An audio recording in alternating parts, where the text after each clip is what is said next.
1 Kings chapter 19. Now Ahab told Jezebel everything Elijah had done and how he had killed all the prophets with the sword.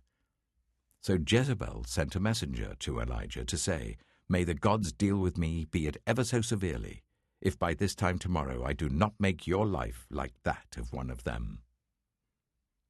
Elijah was afraid and ran for his life. When he came to Beersheba in Judah, he left his servant there, while he himself went a day's journey into the wilderness. He came to a broom bush, sat down under it, and prayed that he might die. "I've had enough, Lord," he said. "Take my life. I am no better than my ancestors." Then he lay down under the bush and fell asleep. All at once an angel touched him and said, "Get up and eat."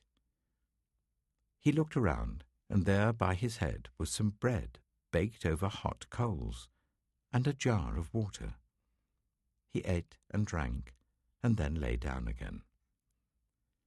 The angel of the Lord came back a second time and touched him and said, "Get up and eat, for the journey is too much for you." So he got up and ate and drank. Strengthened by that food, he travelled for 40 days and 40 nights until he reached Horeb, the mountain of God. There he went into a cave and spent the night. And the word of the Lord came to him, "What are you doing here, Elijah?" He replied, "I have been very zealous for the Lord God Almighty. The Israelites have rejected your covenant, torn down your altars, and put your prophets to death with the sword. I am the only one left, and now they are trying to kill me too."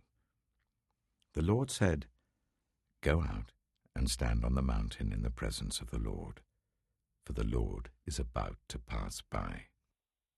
Then a great and powerful wind tore the mountains apart and shattered the rocks before the Lord. But the Lord was not in the wind. After the wind there was an earthquake, but the Lord was not in the earthquake. After the earthquake came a fire, but the Lord was not in the fire. And after the fire came a gentle whisper. When Elijah heard it, he pulled his cloak over his face and went out and stood at the mouth of the cave. Then a voice said to him, "What are you doing here, Elijah?" He replied, "I have been very zealous for the Lord God Almighty. The Israelites have rejected your covenant, torn down your altars, and put your prophets to death with the sword. I am the only one left, and now they are trying to kill me too." The Lord said to him, "Go back the way you came, and go to the desert of Damascus. When you get there, anoint Hazael king over Aram. Also anoint Jehu, son of Nimshi, king over Israel. And anoint Elisha, son of Shaphat, from Abel-Meholah, to succeed you as prophet.